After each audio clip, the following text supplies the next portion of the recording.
আমরা এখন দাঁড়িয়ে আছি লক্ষ্মীপুর জেলার রায়পুর উপজেলার দক্ষিণ চরবংশী ইউনিয়নের হাজিমারা সুইচ গেটে। এই সুইচ গেট শুধু একটি জল নিয়ন্ত্রণের গেট না, এটি এখানকার মানুষের জীবন, কৃষি, নদী আর প্রকৃতির সঙ্গে এক অবিচ্ছেদ সম্পর্ক গড়ে তুলেছে। সুইচ গেটটি নির্মাণ করা হয়েছে মূলত মেঘনা নদীর অতিরিক্ত পানি নিয়ন্ত্রণ করার জন্য। বর্ষাকালে নদীর পানি যখন উপচে পড়ে তখন এই গেট কৃষি জমি, চর এবং গ্রামগুলোকে রক্ষা করে দেয় ভয়াবহ প্লাবনের হাত থেকে। এখানকার মানুষদের অনেকে জেলে, কেউ বা কৃষক, আর এই নদী, এই গেট তাদের জীবিকার সঙ্গে জড়িয়ে। মেঘনা এখানে শুধু নদী নয়, এটা জীবনের রসদ। এই গেটের চারপাশে চমৎকার প্রাকৃতিক দৃশ্য, পাখির ডাক, হালকা বাতাস এবং নদীর ধারে মানুষের ব্যস্ততা দেখে এক অন্যরকম শান্তি লাগে। এটি শুধু ঘুরে দেখার জায়গা নয়, এখানে এসে বোঝা যায় প্রকৃতি আর মানুষের সহবাসস্থানের গল্প। প্রতিটি ঢেউয়ের মাঝে আছে সংগ্রাম, প্রতিটি জোয়ার ভাটার সঙ্গে জড়িয়ে আছে জীবন। আমরা যখন শহরে বসে শুধু পানি খাই বা খাবার খাই, তখন হয়তো ভাবি না এই পানির পেছনে, এই খাবারের পেছনে একটা গেট, একটা নদী আর হাজারো মানুষের ঘাম ঝরানো পরিশ্রম কাজ করে যাচ্ছে। তাই হাজিমারা সুইচ গেটের মতো জায়গায় আমাদের শুধু প্রাকৃতিক সৌন্দর্য নয়, শেখার কৃতজ্ঞতা, শেখার দায়িত্ব, এই পরিবেশ, নদী আর মানুষদের রক্ষা করা। আপনি যদি কখনো রায়পুর আসেন, সময় হলে হাজিমারা আসুন। শুধু চোখ দিয়ে নয়, মন দিয়ে দেখবেন।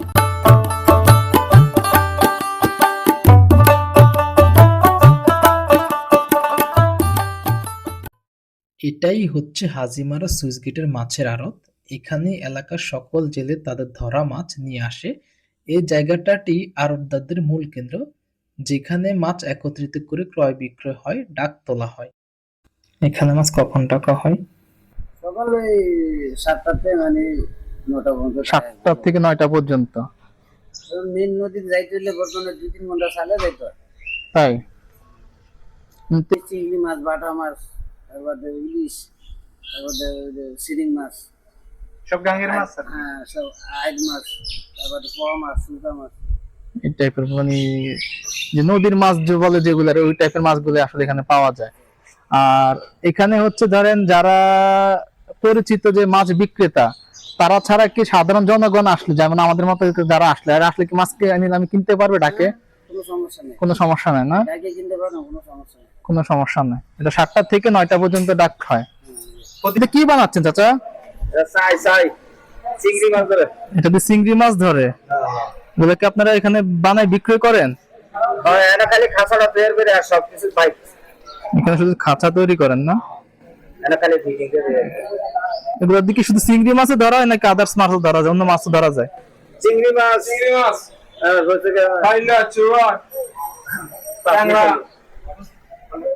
এগুলো তো এমনিতে কি দামে বিক্রি করেন আপনারা?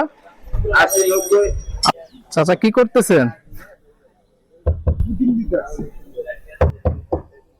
ফুটিং দিতেছেন। এটা কি কারণ দেওয়া হয় চাচা? পানি যেন না ওঠে। এই নৌকাগুলো কি কাঠ দিয়ে তৈরি করা হয়? মেহগুনি কাঠ, দারুণ গাছটা এখন পাওয়া যায় না। মেহগুনি কাঠ, কড়ি কাঠ, কড়ির মধ্যে রেন্ডি আছে, সাদা কড়ি আছে, চামগুল আছে। এই নৌকাগুলো, এই কাঠগুলো দিয়ে করলে কত বছর পর্যন্ত ঠিকঠাক ভাবে চালানো যায়? সারি কাঠ হইলে ধরুন একটা নাম নতুন গড়াইলে 10 বছর পর্যন্ত মিস্ত্রির কাছে যাওয়া লাগে না। শুকাইতে কতদিন লাগে? রোদ না থাকলে শুকাইতে 24 ঘন্টায় শুকিয়ে যায়। রোদ থাকলে? রোদ না থাকলে ওই যে আর কি ঘামায়। বরিশাল যাইতে কতক্ষণ সময় লাগবে? 2.5 ঘন্টা। এই যে এই ট্রলারে করে আরো কম লাগে? নিচে 2 ঘন্টা। নিচে 2 ঘন্টা, আইতে 2 ঘন্টা। তো বরিশাল যদি আমরা ট্রলারে করে যাই, জনপ্রতি কেমন পড়বে? আধা ঘন্টা ঘুরবেন, আমি এদিকে এদিকে ঘুরবা। তিনজনে 1200 টাকা যাবে, 200 টাকা করে। আর এখানে সময় দিবেন কতক্ষণ? ওখানে ধরেন আধা ঘন্টা সময় দিবে। আধা ঘন্টা সময় দিবেন। আধা ঘন্টা ঘুরবেন, আপনারা নিচে 40 মিনিট দাঁড়াতে পারবেন। 40 মিনিটের মতো আমরা এখানে যে ঘোরাঘুরি করতে পারবো, এরপরে হচ্ছে আবার চলে আসতে হবে। এটা তো সাগর, বিশাল বড় মানে সাগর, বিয়াবাড়ি আছে না, নদী সিনিয়র লিটার নুলে নেগিও জান কলেজ মাঠ আছে, দেখতে পারবেন, ও সুন্দর তো লাগে ভাই, বঙ্গোপসাগরে গিয়ে কয়দিন থাকেন? 3 মাসের জন্য যাই, গিয়ার 2-3 দিন 3-4 দিন পর করে এগুলা কাজ করে 3-4 দিন থাকে। আপনারা এখান থেকে হচ্ছে 3 মাসের সফরে যান, তো এখানে হচ্ছে আপনারা খাবার দাবার কিভাবে খান? খাবার দাবার ব্যবস্থা মানে এটার মধ্যে সব রান্না বান্না করে খান?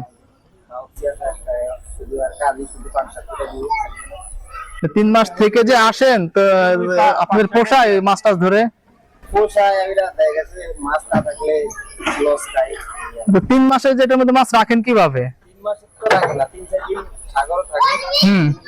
আর আমরা যাই তো আমরা গিয়া তাদের সাথে করে 3 দিনের 4 দিনের মাছ পেলে আরো আগে চলে আসে। আচ্ছা, মনে করেন 1 সপ্তাহ রাখতে পারেন। 1 সপ্তাহ রাখতে পারেন না?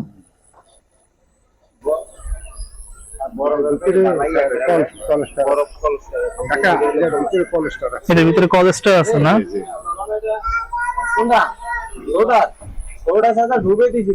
আপনাদের সাথে যদি আমি যাইতে চাই কি করতে হবে ভাই?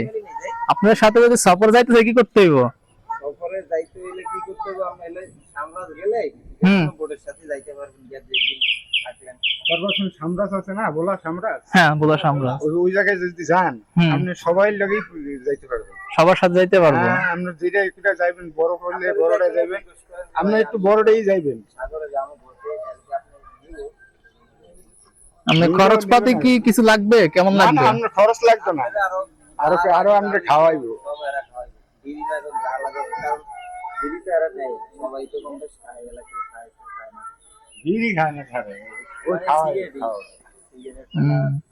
খাবার দাবার সব হচ্ছে এখান থেকে রান্না বান্না হয়? 2 বেলা রান্না হয়, সকালে আর দুপুরে। আমি ধরে মনে 3 বারই রান্ধি, কেন 3 বেলা রান্না করেন? গরম মোহাম্মদ আলী মিজি আমার 96-তে ছিল, আমার যেটা ঢাকাইতে নিয়ে গেছে। ঢাকাইতে নিয়ে গেছে না? আমি আর কারাইতে পারিনি, তাই? 1 কোটি টাকা শব্দ নিয়ে গেছে, আমি আর দাঁড়াইতে পারিনি। এই জন্য ঢাকাইতে ওই জন্য আমলি সরকার আছে, নতুন ঢাকাইতে জলদস্যুরা এই কোবাইছে, এই জন্যই দেখেন, এই জন্য এই হাতে এটা সাগরের মধ্যে হইছে। হ্যাঁ, এই জন্য এনে এই দেখেন, এই গিফটটি এনে ধান দেয় দিকে দেখে গেছে। আমার সুবানা শরীরে কোপের দাগ আছে না? এটা তো জলদস্যুরা করছে। এরপর থেকে আপনার ওই সময় এগুলো দেখতে অনেকটা তরমুজের মতো, কিন্তু এগুলো আসলে তরমুজ এগুলো না। দেখতে অনেকটা তরমুজের মতো। আসলে এগুলা কি দেখি স্থানীয় ভাইদের কাছ থেকে একটু জিজ্ঞেস করি। ভাই এগুলা কি এমনিতে? এইটা একটা জঙ্গল, মানে এটা তরমুজের সিস্টেম, তরমুজ সিস্টেম। আমরা বলু গ্লুকন দেখি খাওয়া যায় নাকি? না না, এগুলো খাওয়া যায় না, খাওয়া যায় না? না না না, এগুলো তিতা তিতা তিতা তিতা তিতা। তাই? হ্যাঁ, রামপুরের এদিকে তো হচ্ছে যখন যে বৃষ্টি বেশি হয়, পানি ভরে যায় না একবারে এর মধ্যে বাসাবাড়ির দিকে যায় না? না এত হানি হয় না? না, পানি আসে আবার চলে যায়, আসে আবার চলে যায়। এই যে গেট খুলে যেতে পানি চলে যায়। ওইদিকে বৃষ্টিলের তলা থাকে, হুম, বৃষ্টিলের তলা থাকে, গেট খুলে দিলে পায় থাকে। আর এইটা পানি যাওয়া নেওয়ার নাই না দেবো আবার। এটা তো এমনিতে একটা বিল। হ্যাঁ, এটা আইলে ঘন্টানিক আছে, আর ঘন্টানিক আবার চলে যাবে, আবার চলে যাবে। আপনারা এমনিতে কি কাজ করেন এখানে? এখানে কৃষি কাজ করি। কৃষি কাজ করেন না? আমরা মাছের ব্যবসা করি। মাছের ব্যবসা করেন, কৃষি কাজ করেন। মরিচ, কথা বলবেন? হ্যাঁ, বাদাম, বাদাম, মানে টুকিটাকি সব ফসল হয়। এই ফসলটা হলো এগুলা কোন দিকে হয়? এই যে দিনময় এগুলোর মধ্যে হয়। এর মধ্যে এই যেরকম যখন এই যে জোয়ার আসে তখন ফসল নষ্ট হয়ে যায় না? জোয়ার মনে করেন আপনার এই জোয়ারটা ভাই এর সমস্যা কি জানেন? ফসলের সিজন শেষ তো। হ্যাঁ, এখন ফসল শেষ, এখন পানি আসবে, ওই সময় আমরা ফসল উঠে গেছে গা, এখন ফসল নাই, ফসল নাই। আবার ধান মান্ডে পানি, আবার এই অন সিজনটা কি অনেক ধান মান্ডে আনতি, মানে ফসল সিজন শেষ গেছে গা, আপনার এই ফসল গেছে গা, অনামানি নতুন করে হিরিয়া দান করবো আমরা। ও, এই ধান আবার পৌষ মাসও মানে এই বর্ষার সিজনে ধান হইব। আমাদের তো ফসল মারবে না আপনার ওই সমস্ত দুনিয়ার যত ফসল আছে সব ফসলের সিজন এখন এমনিতে কোনো ফসলের সিজন না, না, আমার সিজন না, মানে ফসল গেছে গা, গরু উঠেছে, ফসল ঘরে উঠে গেছে। গরু উঠে গেছে গা। এই যে দেন এই মহিষের টাঙ্গা, মহিষ উঠে গেছে গা, রসুন উঠে গেছে গা, পেঁয়াজ উঠে গেছে গা। আমাকে এই সমস্ত অঞ্চলে আপনার রসুন পেঁয়াজ, হ্যাঁ, এটা আমরা করি। খারুইছেন হ্যাঁ। এটা মেয়েটা দিয়ে জাহাজ গেছে, এটা তো জাজ স্টোর এটা দিয়ে জাহাজ স্টিমার গেছে, এটা দিয়ে এটা দিয়ে এই অঞ্চলে তাই এইটা হইলো মেন নদী, এটাই মেন নদী ছিল। মেন নদী। কিন্তু দেখা গেছে কি এই নদী আল্লাহ তরফ থেকে কই গেছে গা, এই নদী এখন চর হয়ে গেছে। এখন হচ্ছে যে পাশ দিয়ে যেটা বয়ে গেছে এটা এই স্বাভাবিক একটা খাল থাকে আছে, খাল আছে না, মতো এটা হচ্ছে এখন খাল আছে, নদীটা আসলে এখন চর হয়ে গেছে একবারে। পরে গেছে আইকে নিতে শুরু করে নরমালি 30 হইতে 35 এটা দিয়ে সরে 30 হইতে 35 মাইল লেব নদী, মানে নদী এই দূরে না, নদী অনেক দূরে গেছে। অনেক দূরে চলে গেছে না। আপনার গাড়ি ভাড়াই লাগে 300 টাকা। মেইন নদী যাইতে হইলে এই দিক দিয়ে একটা রোড আছে বুঝলেন, এই রোডটা দিয়ে নদীর পার যাইতে পারবেন, তবে 300 টাকা গাড়ি ভাড়া।